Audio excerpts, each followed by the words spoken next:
कौन कहले आज मांगड़ सत्संग मां आज को टाइम घट लागो मां को टाइम विदाय कर। आगे नमस्कार मैं पातला दुर्गा प्रसाद देशवेरा बरमपुर ठाकुराणी यात्रा परिचालक। चलित वर्षर ठाकुराणी यात्रा आज शेष दिन। आज प्राय रात 11टा बेलू आम गोटे प्रोसेसन जीवु माँ को शाशुघर छाड़ापी से आज आम ठाकुराणी मंदिर एक सहस्र कि गोट डाकरा पाई से गोट आम घरे बसाई आते माँ फेरजी प्रथम जो डाकरा पाई सहस्र गोट जीव पचर माँ बुढ़ी सांतानी गोट तापर 8टा 500 गोट तापरे लक्ष हजार हजार संख्यार आम मानसिक गोट सब जीव ठाकुराणी मंदिर को ठाकुराणी मंदिर पहुंचला प्रथम सहस्रा कि गोट पहुंचे बुढ़ी ठाकुराणी पचरे 8टा 500 गोट तापरे मानसिक दारी सब नहीं माँ को से माने गोट सब माँ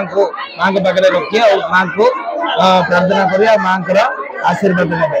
सब गोट सब जो प्रक्रियार पूर्ण हम से यात्रा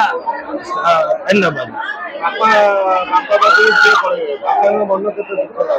नहीं जो बापा घर कले झी आइले खुशी खुशी थे जो झी पड़े बोले दुख सब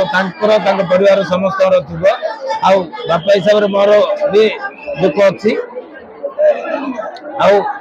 बोलिकी मो सांगे बरमपुर सहरवासी समस्त भक्त मैंने सब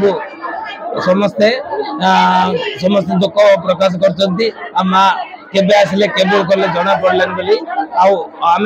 पुणी खुशी कथा पुणी 2027 आई आ माँ पुणी आसी पुणी समस्त को दर्शन देवे समस्त को आशीर्वाद करेंगे रखुचे।